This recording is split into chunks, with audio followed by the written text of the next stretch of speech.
Hello friends, in today's video we will discuss in detail the round table conferences that took place between 1930 and 1932.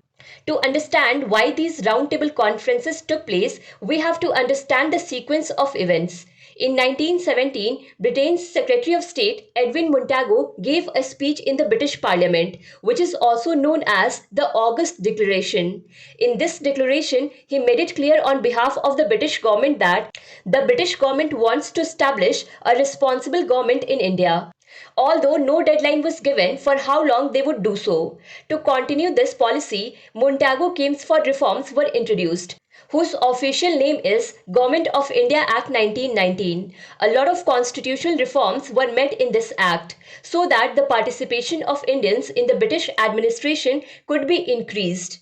Apart from this, there was a provision in the Government of India Act 1919 that after 10 years of this act, that is by 1929, a commission would be formed which would review what was the impact of Montagu-Kingsford Act and would recommend new constitutional reforms as well. So this commission was met in 1927 itself, and the chairman of this commission was Sir John Simon. That is why this commission is also called Simon Commission. In May 1930, Simon Commission published its report. The British government wanted that the constitutional reforms recommended in the report of Simon Commission should be discussed in more detail and decide what constitutional reforms should be introduced in India in the coming time. Meanwhile, Muhammad Ali Jinnah suggested to Viceroy Lord Irwin that it would be good if Indian representatives would also be invited in these conferences so that their inputs could be taken to discuss constitutional reforms. The British government accepted Muhammad Ali Jinnah's point. And after that, the British government held 3 roundtable conferences in London between 1930 and 1932 for these discussions. Now let's discuss the details of the first roundtable conference.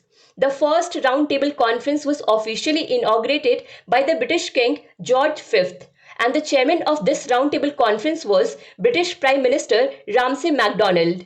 First roundtable conference lasted from November 1930 to January 1931. Now let's see who participated in the first roundtable conference. So 16 delegates were from different political parties of Britain and 16 delegates were from Indian princely states. In addition, 58 delegates were representing different political parties of India. Main leaders from Muslim League had arrived here: Muhammad Ali Jinnah, Aga Khan, Muhammad Ali. And this Muhammad Ali is from that Khilafat movement. Do you remember that? Muhammad Ali and his brother Shaukat Ali? Apart from this, the leaders of Hindu Mahasabha were also present in the first roundtable conference. Indian Liberal Party was presented by Tej Bahadur Sapru. And Sikh community leaders were also there, like Sardar Ujjwal Singh, and untouchables were represented by B.R. Ambedkar. Now you must be thinking that why the name of Indian National Congress has not come yet. Basically, representatives of untouchables, 6 Indian Liberal parties, Hindu Mahasabha and Muslim League had attended the first roundtable conference, while Congress had boycotted the first roundtable conference. And we are also going to discuss why Congress did not attend the first roundtable conference. The Indian National Congress had boycotted the first roundtable conference because their demand to implement the Nehru report was not accepted. In response to which, Congress had launched the civil disobedience movement. And obviously, when Congress was boycotting all the English laws and institutions, how could they sit with the Britishers and discuss Indian constitutional reforms? Now let's talk about those important topics which were discussed in the first roundtable conference. Here all the parties had agreed that the ultimate goal of these constitutional developments would be dominion status. So no one had any objection in this. Also, everyone agreed that along with dominion status, the British government will give all other departments to India except finance and defense. This was also accepted by everyone. Apart from this, Indian Liberal Party's Tej Bahadur Sapru presented the idea of his All India Federation. The idea of All India Federation was that all states, princely states and provinces within India would all be a self-governing body in themselves. And all these self-governing bodies would remain united together. And this united body would be called All India Federation. There will be a central government here. Everyone liked this idea and everyone accepted it. But the condition of the princely states was that there should be no harm to their sovereignty. Apart from this, when Ambedkar ji demanded separate electorate for untouchables, it could not be decided.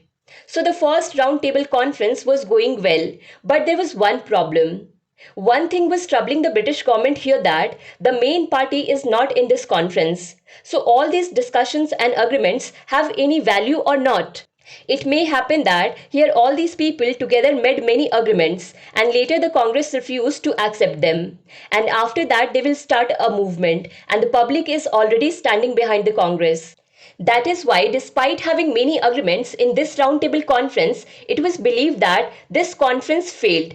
This was the detail of the first roundtable conference. Notes of this video are available on bookstower.com website. You will find the link in the description. Videos are available on Bookstower channel on many topics of history. You can watch them too. If you like this video, then do not forget to press like button, share this video with your friends and subscribe to Bookstower channel to keep watching more such videos. Thank you so much for watching Bookstower.